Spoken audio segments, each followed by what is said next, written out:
Hello, sound check. Test mic 1, 2, 3, sound check. Parang biglang ang ganda ng sound nitong BM800, no? I was doing a review of the Mayono Caster Light or the AU-AM200, this device, and during that time na nagre-review ako, I was using this. And medyo mahina yung kinakalabasan ng sound niya. And during that time, I said, hey, try ko nga yung BM800. And I was surprised dun sa quality ng sound na lumabas sa BM800 in combination with this Mayono Caster Light. So in this video, gagawa tayo ng mga sound test using our BM800 in combination with the Mayono Caster Light. Ano pang hinintay natin? Let's do this!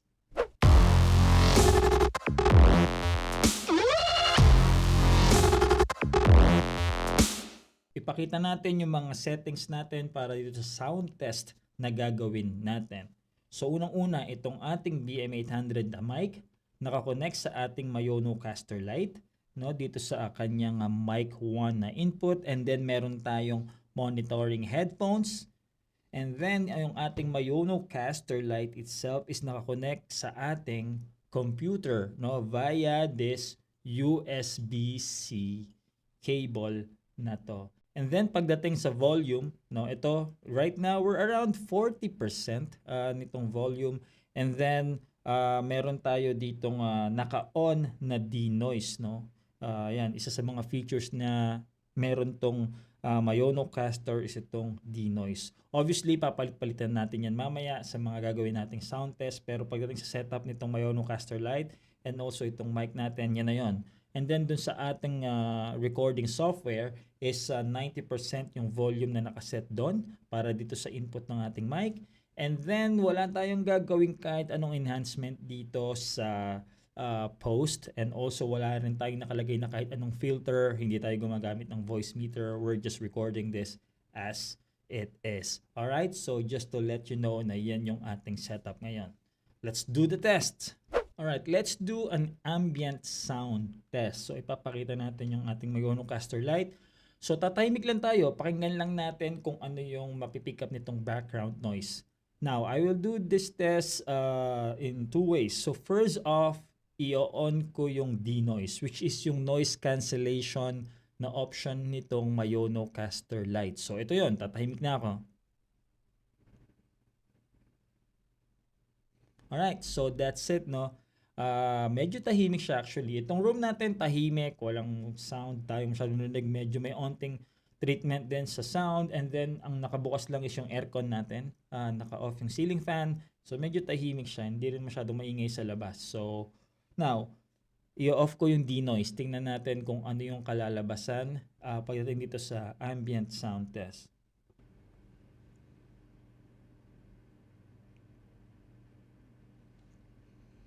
Alright, so i-on ko na ulit. So siguro medyo napansin nyo, no, may hum kayong naririnig na medyo ito kasing ating BM800 is medyo mataas yung noise floor level, at saka prone din siya doon sa hum. So itong feature na denoise nitong Mayono Caster Light is mukhang perfect para doon nga sa hum na yon nitong BM800. Now, of course, itong BM800 medyo popular with the V8 sound card, but I think itong V8 sound card is not doing a very good job pagdating dun sa noise cancellation na yun in comparison dito sa Mayono Caster Light. We will continue the remaining test na naka-on yung noise cancellation. Okay? Kasi feeling ko pag gagamitin nyo naman tong BM800 together with this lag nyo nang i-on yan. Right? So, tatry natin ngayon yung volume, different volume options by using the dial nitong volume. Pakinggan lang natin kung ano yung kalalabasan na sound. Alright? So, ngayon 40% tayo. Tatry natin ng mga around, magsimula tayo sa around 10%. Yan. So, I think this is around 10% nitong ating volume. Let's go 25%. So, ito yung around 25% na volume, no? So, we're around 6 to 8 inches away sa mic. So just to let you know. So ganito kalakas yung maging kalalabasan yan. And then ito yung mga around 50% na volume nitong ating mic, no, via the Mayono Caster Light. Let's try 75%. Sound check, test mic, 1, 2, 3. So, ayan nyo, around 75%. And then, itry natin yung mga around 100%. Sound check, test mic, 1, 2, 3. Sound check. So, ayan yung 100%. Balik na natin sa around 40%. Alright, so ito, 40% tayo. I'm putting it there kasi feeling ko, based on sa mga trials ko, I think that's the optimal settings for me. Volume setting ng mic for this room and then for this mic at the same time, with the Mayonocaster Lite. Maybe sa inyo medyo iba. So try nyo na lang laruin. But for me, I'm gonna have it or I have it at around 40%, 40-50%. Yan yung volume ko. Alright, so that's it when it comes to this volume test ng mic. Now, while we are here, try na rin natin yung proximity test. Tingnan lang natin kung gaano kalakas yung mapipick up yung sound based dun sa layo natin sa mic at that 40% volume. So right now, we're 6 to 8 inches away. As I have mentioned, ganito kalakas yung sound. So lalayo ako. So this is around half a meter away doon sa ating VM800. Ganito kalakas yung sound niyan. This is around a meter away doon sa ating VM800. So ganito kalakas niya mag-pick up yung sound. Hindi ako nagbabago ng volume ng pagsasalita. Ganun pa rin. And this is around 2 meters away doon sa mic. Again, same volume ng pagsasalita. So ganito kalakas niya mag-pick up yung sound. Right, now itatry natin yung echo feature nitong Mayonocaster Lite. Ipapalitan ko pala tong effects. Right now, naka-original siya. Gagawin kong red, this is yung pro. Pagka kasi nakalagay kayo dun sa original, hindi gumagana yung echo. Wala kayo marinig na echo. Pero pagka pinalitan nyo na iba, let's say ito, yung effect. Right now, na ganito is, which is yung pro, pag red, marinig na yung echo. Try natin yung echo at 25%. Sound check, test mic, 1, 2, 3. Sound check, test mic, 1, 2, 3. Try natin sa 50%. Yan, ganyan kalakas yung echo pag naka 50% kayo. And then try natin 75%. So yan yung echo pagka 75%. And then try natin sa around 100%. So ganyan kalakas yung echo around 100%. So ibalik muna natin sa 0. Kasi hindi pa naman tayo kakanta. Hindi naman tayo kakanta pa. So ibig sabihin kakanta tayo. Yeah, unfortunately, kakanta nga tayo na. Kasi para lang magkaroon kayo ng idea kung paano ba yung sound niya kapag yun nga may kanta. Hindi ako magaling kumanta, so pasensya na po. Pagpasensyahan nyo na, pinapangunahan ko na kayo. I just need to do this para magkaroon nga kayo ng idea dun sa quality na lalabas dito. Alright, so let me just set this one up para doon. Para sa part na to na kakanta tayo or itatry natin kumanta, gagamit tayo ng cellphone as our background music source. So pwede nyo rin gawin yan, na yung cellphone yung gagamitin nyo as background music source kahit na naka-computer kayo or sa computer kayo nagre-record. Pwede namang rectang sa computer na, but I just wanna show na pwede nga itong gawin. So yung cellphone natin nakakonect via this cable dito sa ating Mayonocaster Lite. So kinonect natin yan sa nakalagay na music input. This cable actually is a parang ganito. It's a 3.5 to 3.5 mm na male jack. Kasama yan sa box ng Mayonocaster Lite. So I think I like this cable better than yung nasa V8 na micro USB to 3.5 kasi mas madaling makahanap ng mga ganitong cables. Alright, so anyway, so let's try this. May nakita na tayong kanta. Pagpasensyahan nyo na po uli kung biglang kumidlat sa inyong area. Maglalagay pala tayo ng echo for this. Alright? Sound check. Test mic. 1, 2, 3. And so try na.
Echo, yeah, that's it, no? Yan lang.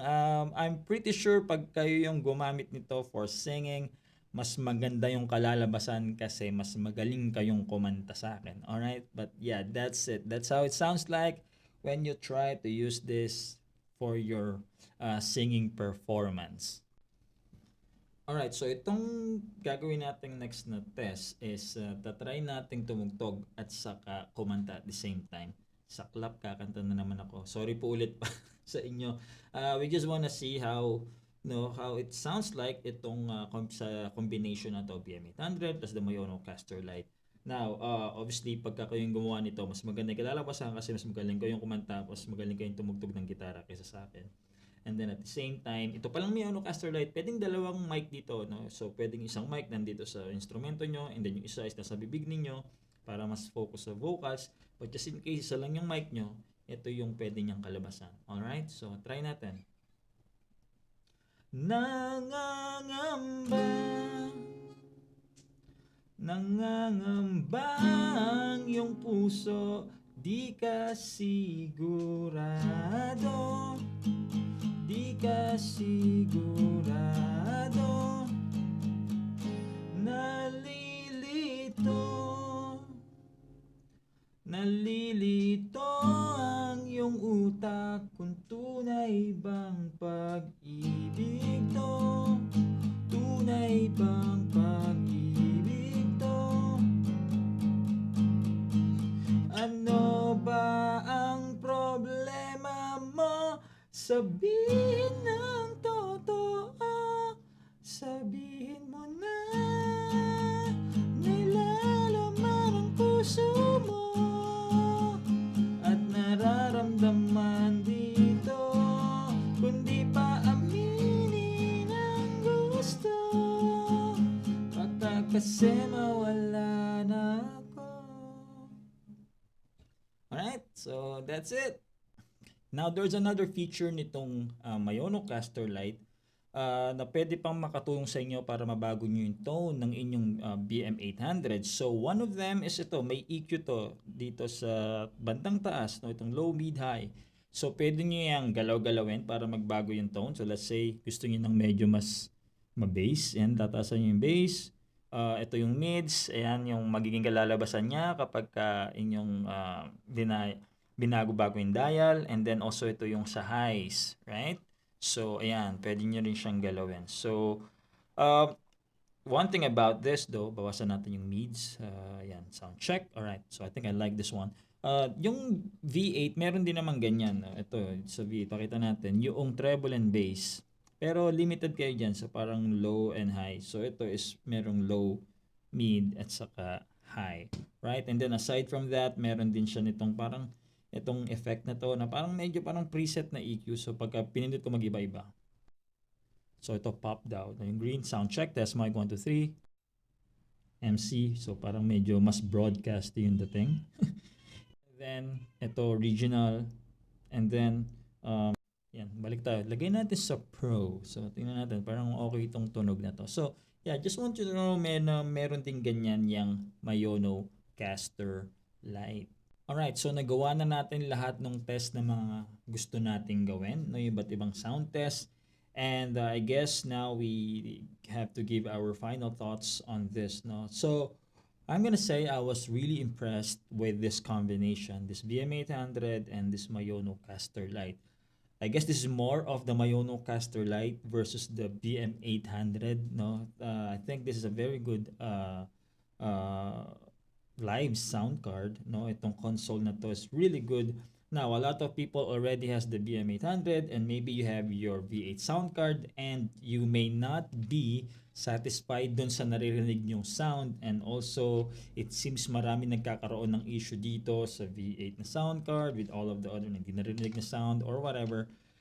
Maybe one of the next option that you can look at pagdating sa live sound card is this Mayono Caster Light. Now, I'm gonna be uploading a video ng nire-review lang itong Mayono Caster Light itself and the different features. I'll be putting up or I'll be uploading that, no, a separate video than this, but I want you to hear this. I want you to hear this test kasi nga for me medyo nagulat ako dun sa quality ng sound na kinalabasan niya. Now, one thing though, and this is the caveat of all of this, magkano ba tong Mayonocaster Lite kumpara dito sa V8 sound card?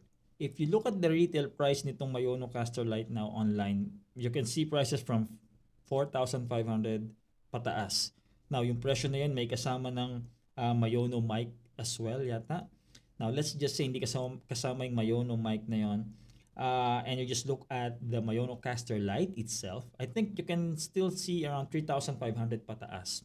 So, medyo pricey siya. Relatively dito sa V8 na sound card. Magkano ba itong V8? Dati ito mga around 600 to 700 pesos pataas. Now you can even see sa online shop, this is only around 300 pesos. So let's just say we look at the 300 pesos versus 3,500 pesos. Obviously, kailangan nyo talagang mag-expect ng mas malaki dito sa Mayonocaster Lite versus dun sa V8 na sound card, right? Now, if you have that money that you can spend on it, at ayaw nyo lang ma-stress pa dun sa quality ng sound na produce and and other myriads of problems na meron yung V8, then maybe this is the next best option for you. Alright?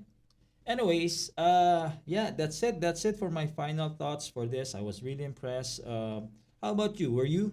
So let me know sa comment section if you feel the same way, na na-impress din kayo dito sa combination na to. Write it down sa comment section. Alright, so anyway, this is where we're gonna end this video. Maraming salamat po sa inyong panonood. If you like this video, please give it a thumbs up. If you don't, give it a thumbs down. And dun po sa mga hindi pa nakakapag-subscribe, please do subscribe. Hit the subscribe button and also that notification bell. Maraming salamat po dun sa mga nag-subscribe na at patuloy na sumusuporta at patuloy na sumusubaybay dito sa ating channel. Alright, that's it. This is Kamotic Reviews. I'll see you in the next video. Peace out!